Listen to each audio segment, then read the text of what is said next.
అనగనగా ఒక ఊరిలో రాము అనే ఒక చిన్న బాలుడు ఉండేవాడు.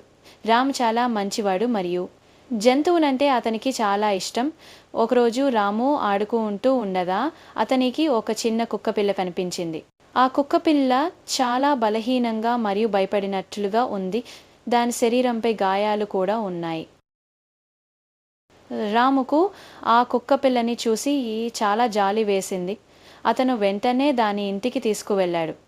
వాళ్ళ అమ్మతో చెప్పి దానికి శుభ్రంగా నీళ్లు పోసి కడిగాడు. తర్వాత మెల్లగా దాని గాయాలకు మందు రాశాడు.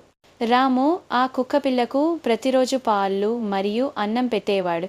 దానితో ఆడుకునేవాడు. కొద్ది రోజుల్లోనే ఆ కుక్కపిల్ల బాగా కోలుకుంది. అది చాలా చలాకీగా తయారైంది. రాము దానికి గోలు అని పేరు పెట్టాడు. గోలు ఎప్పుడూ రాము వెంటే ఉండేది. రాము ఎక్కడికి వెళ్ళినా అది